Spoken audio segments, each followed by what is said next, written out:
At sa araw na 'to, tunghayan po natin ang dalawang ina ni Carlos Yulo. Sino sa kanila ang mas matimbang sa puso ni Carlos? Watch the entire video. You'll find out. This is the Philippine Pride.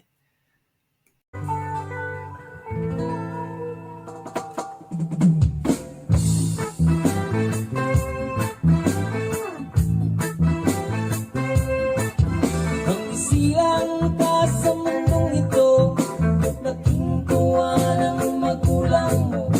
At ang kamay nila ang iyong ilaw.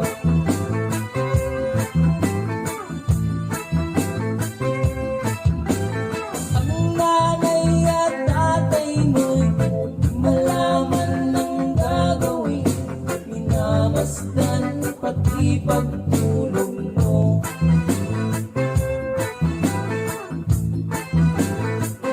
At sa gabi napupuyan ang iyong nanay sa pagtimpla ng gatas mo.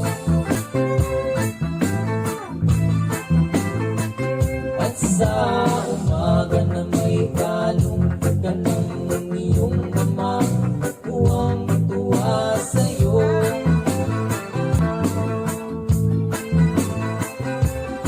Ngayon na ay malaki ka na, nais mo'y maging malaya.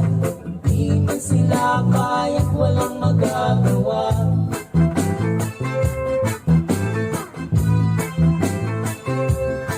Ikaw nga ay di lang nagbago, naging matigas ang iyong ulo. At ang payo nila'y sinuway mo. And ito po ang aking reaksyon about Carlos Yulo. Carlos Yulo at the age of 24 is very, very special. He is one in over 115.6 million Filipinos. So far, siya pa lang ang nakakagawa nito. And there are 115.6 Filipinos. This is how special he is. Looking at the situation of Carlos Yulo's family from the outside, particularly his mom, and I know it's a very cultural issue that parents don't ask their kids. I was a kid at one time, and my parents never asked me what kind of shoes do I want, what kind of clothes do I wear. They never ask, they just give it to me. And, you know, sometimes it is a good practice to ask, especially money. And the relationship of Cynthia Carrion with Carlos Yulo, I think it's something that is very, very special. She looked out for Carlos Yulo's physical, mental well-being. That is very important. Kasi pag mahina na ang mental well-being, manghihina na si Carlos. So I really like their relationship.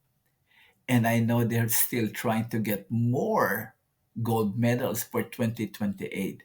And I really hope Carlos Yulo will bring home at least four more medals. Maraming salamat po for watching. And please don't forget to hit the subscribe, like, and notification bell. We'll see you on the next video. Thank you.